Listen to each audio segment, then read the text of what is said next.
Welcome to the inaugural Imagination podcast. We plan to do these weekly. You can catch us live Tuesdays at 10 a.m. Central Time, or of course, the recorded version, which will be online. This podcast is sponsored by the PhD and PhD programs at Kairos University. And if you're not familiar with Kairos, we're a global Christian university dedicating to help people flourish in their vocations and to help other people then flourish in the lives that God has given them to lead. In most sessions, I will have a guest to engage in what we hope will be a stimulating conversation. In fact, our theme this spring is reimagining. And I've lined up a pretty awesome list of people who are indeed reimaginers, looking at things differently, thinking about things differently, and then, of course, acting, doing things differently as a result of what they see. And I'll chat with them and we'll record that, and we'll then invite any of you who are participating live to join in on the conversation. We don't record that part of our time together in order to protect the privacy of your live contributions. We're hoping that this podcast is going to have a little more public audience than our previous imagination sessions, which were simply internal. Now, why are we doing this? And I don't mean why at the podcast. Why this particular theme? And what is it? Why are we getting people together about this? I'm going to propose to you that provoking the imagination is a primary purpose of learning. And it's a primary purpose of the people of God in what is increasingly seems to be an unimaginative world. Perhaps if we can recover our God-given imaginations, we Christians will have something that smells like gospel to offer to the world. The question, of course, is whether we can recapture that gift, because that means learning to see with more than just our physical eyes. It means to see with the eyes of our hearts. You are here probably because you are already an expert in some degree, at least in the first look. To flourish in an academic environment, you will be, or you already have been trained to be a professional observer. You learn to read, you learn to deconstruct, you learn to categorize, you learn to peer review, you learn to verify. You have been taught that to know a thing is to take it apart until it can no longer hide its secrets from you. I don't know that there's a big difference between being a scholar and being a mechanic. Let's take it apart. Let's see what's in there and let's rebuild it.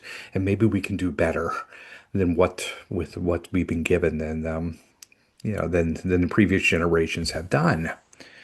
But I do want to also suggest that there's a peculiar kind of blindness that happens, especially to the higher educated. It's the blindness of the flattened world, for lack of a better phrase. Imagine a coast-dwelling peasant in the Middle Ages who daily perhaps watched ships disappear over the horizon of the Western Sea, and who nonetheless believed that the world he inhabited was flat. And we can scoff at such foolishness now, although, of course, the various flat earth societies claim thousands of people in the 21st century. I admire their perseverance, actually. It takes a lot of faith to believe in something that our eyes contradict. Well, we Christians know something about faith, but we're talking here about faith in something that maybe our eyes are not contradicting, but our eyes are not by themselves able to reveal, where we need a deeper knowing and a deeper seeing and a deeper way of looking. Because our eyes, our physical eyes, they can fail us. And the way that we look at things can fail us. Imagine, for instance, a botanist spends 20 years studying the Rosa rugosa, the, the common red rose. She can tell you the exact pH of the soil required for its healthy growth. She can map its genome. She can explain the chemical signaling that triggers that awesome scent. She has the facts. She has the data. But then imagine a sad scenario where that same botanist would walk past the rose garden on the way home and no longer see a rose in the way that we do. If she would only see a biological organism, a system, a collection of chemicals, if she would no longer feel what C.S. Lewis called the stab of joy at seeing something beautiful, then beauty, of course, does give meaning, doesn't it? She's analyzed the rose so thoroughly that rose as a meaningful reality has disappeared for her. And it happens, perhaps to all of us somewhere along the way, in our pursuit of the parts, we lose the whole. We see the trees, but not the forest. We can see facts, but miss the truth. It's one of the reasons I ask my own students when they're defending a dissertation after however long it's taken them to put together this major project to summarize their work in only 15 minutes. And most struggle mightily to do it. It's hard because they've spent years in the weeds. Of course, they've had to, but haven't necessarily stepped back and looked at the big picture again for quite a while. And at the end, there's a real opportunity to do that, to see the forest and not just the trees, to stand on higher ground and look at things from a wider perspective. And we do this not just with the things that we study, we do the same thing with people, of course. We can see them in particular, but miss the wider swath of community, which is sad. I love the person that I know, but to whatever with the rest of the people. Or maybe even more likely, we can do the opposite, which is to love people in the aggregate. For God so loved the world, and so do I, but fail to love the person in front of me, which I think is the single biggest challenge relationally in our generation, to see the person in front of me and get rid of the labels and the presuppositions and the biases and the arrogance, and to see a person and figure out what it is that God would, how it is that God would have me love that person. We live in a world of first looks. We look at political opponents and we see labels, most of which, by the way, are not intended to convey truth, but to provoke a response, to put them in some kind of category where perhaps we can treat them as less than because we've attached a label to them that justifies that in our mind. Or we do it in order to virtue signal to others that, we're on their side. We look at our research and we see outputs. We look at our screen and we see narratives. We become a society of people who sometimes even see bread and wine with perfect chemical clarity, but have forgotten how to see the miracle of the Eucharist. And it is a miracle, no matter what theological tradition we come from or how we view that particular sacrament or ordinance. It's a miracle that we are loved in such an embodied way by a God who's so far beyond our understanding, but has come to be one with us. That's miraculous. Let's not lose that sense of what's happened there in that moment. Now, that's the problem. That's the first look. That's what we've lost along the way. But there's also hope. There's also a way forward. And so I also want to invite you into the second look, which is to use the eyes of our heart, or what the Christian tradition calls the sanctified imagination. Isn't that a great phrase? Now, of course, the word imagination is conjuring up all sorts of things right away, too. We got to resist the first look on that. The imagination is not, as our children would have it, merely the faculty of making things up. It's the faculty of waking things up, waking people up to what is already true. It is, as Jesus said, for those who have eyes to see and ears to hear. My friend Leonard Sweet has said that Jesus' gospel of the kingdom might be summarized in only two words: pay attention. The kingdom is already here. It's among you. God is for you already. God has done it already. Wake up and see. Get up and participate in it. That's the gospel of the kingdom. That's the message. And that's what our imagination, the God-given imagination, allows us to see. So to understand how we reclaim this sight, we must first repent of the idea that imagination is childish or fanciful. My 3-year-old granddaughter believes in fairies. Metaphysically, I do not believe that fairies exist, but I do believe that there are beings beyond that which we can see with our material eyes. So I'm not going to disabuse her of the notion of fairies. The world will do that quickly enough as it is. I want her to imagine that there is more than what is seen. In the Christian tradition, imagination is an epistemological necessity. As C.S. Lewis famously argued in his essay Transposition, we're constantly trying to fit the higher into the lower. If we lack imagination, we see only the lower. The imagination is actually the higher knowing. He also wrote that imagination is the organ of meaning, and meaning itself can be the vehicle of truth. In fact, meaning might be the whole essence of truth.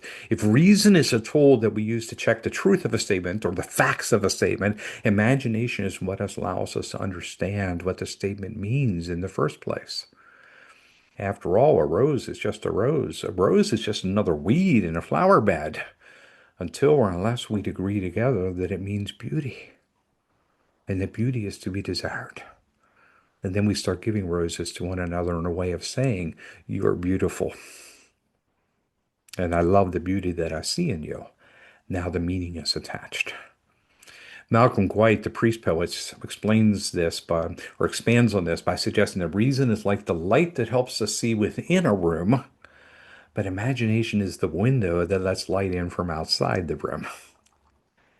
Now, for those of us in higher education, our room is our discipline, our study, our specialization, but imagination is what allows the light of the world to illuminate our specific data set, reminding us that our subject, whatever it is, a protein, a poem, a period of history, a theological construct, a biblical text, it exists within the grander architecture of God's creation. Now, how does this help us learn? Esther Meek, in her work on covenantal epistemology, and that a great title, suggests that knowing is not a surgical extraction of ideas. She says it's a responsible human struggle to rely on clues to focus on a coherent pattern.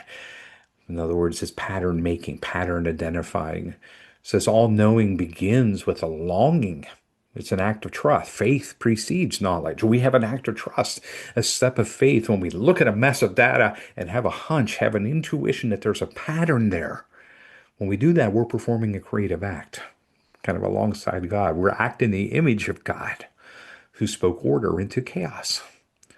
To research is to love a subject enough to wait for it to reveal its deeper pattern. Imagination is the courage to believe the pattern exists, even when the first look says it's just noise, it's just weeds.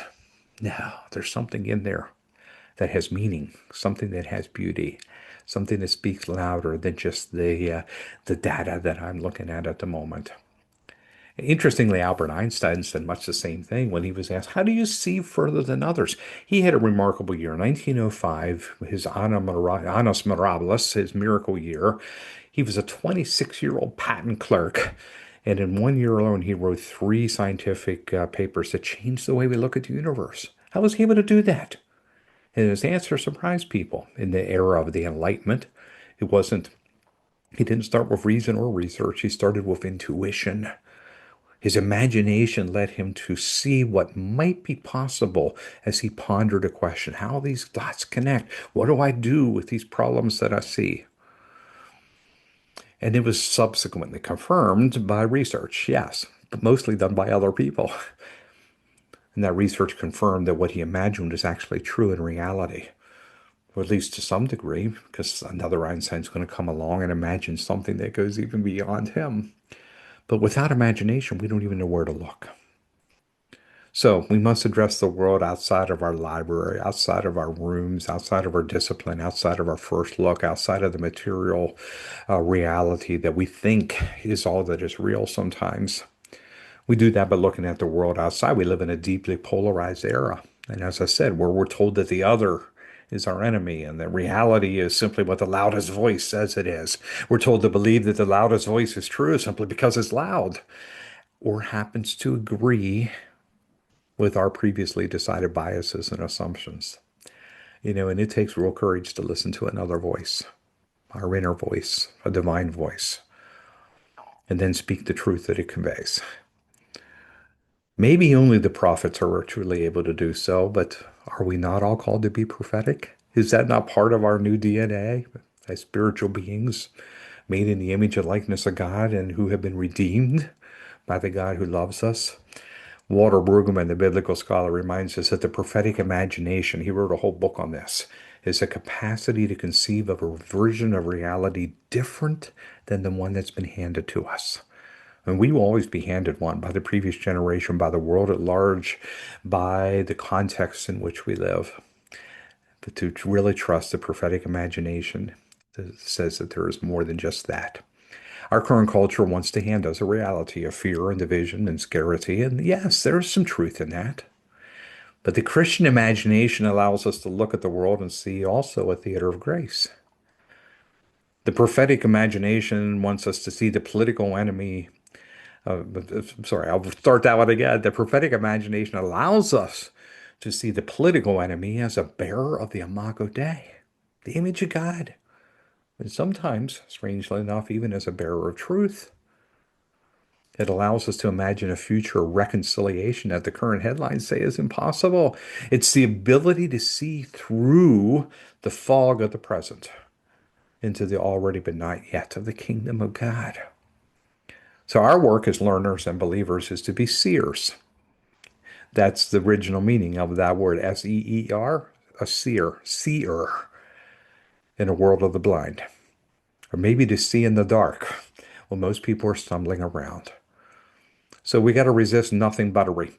We got to resist reductionism that asserts that a human being is nothing but a voter, or an economic unit, or whatever it is that we want to reduce people to. I believe that anthropology is the single most important discipline of our era simply because of that. Because most of what the rest of the world is offering us is a reductionist understanding of human personhood, but our divine imagination gives us a much more holistic understanding of what it means to be human. And that is part of the good news that we Christians have to offer the world. If we can recover it for ourselves, we practice the second look.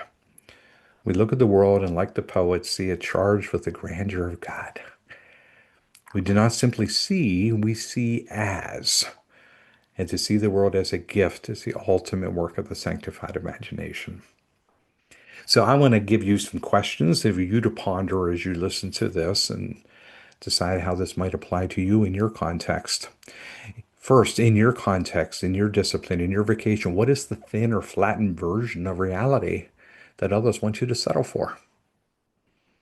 And what thick or sacramental reality might be hiding beneath your data? What's the pattern? What's the meaning there that maybe others aren't seeing and you could? Or maybe, here's a second question. Esther Meeks suggests knowing begins with longing. And you can recall a moment in your research or your faith journey where an imaginative hunch or a sense of beauty, some longing for something more real, opened up a door that maybe pure logic couldn't. Do you have a longing inside yourself right now for that kind of moment? What could it lead you to? Here's a third question. In a polarized culture that tells us that our enemies are irredeemable, how can your calling offer an imaginative counter story of hope? How can you be a prophet of reconciliation? How are you called to bring people together? How are you called to see the Imago Dei in everybody, to love the person in front of you and to model that for others? And finally, since we cannot fully trust what we're given to see by algorithms, which seem to dominate the information we're given, what spiritual disciplines can we practice? Maybe they're the spiritual algorithms that are more real than the electronic ones. What spiritual disciplines can we practice to ensure we're seeing our neighbors as the image of God rather than mere obstacles? As you can tell, there's a social aspect to this. This is not just about it's not just epistemological. It's not just about what we know, it's about how we love with what we know, which of course is what Jesus always called us back to. So let me close with this blessing, this little benediction. May God grant you the grace of the second look. May you see through the fog of data to the fire of presence. May your imagination not be a flight from the truth, but a deeper descent into it. As you return to your libraries and your labs and your laptops and all the other L words, remember that you do not work in a vacuum, but in a creation that is continually being made new. Go now to see more clearly, more fully, and more deeply, with God's blessing on you as you do. Amen.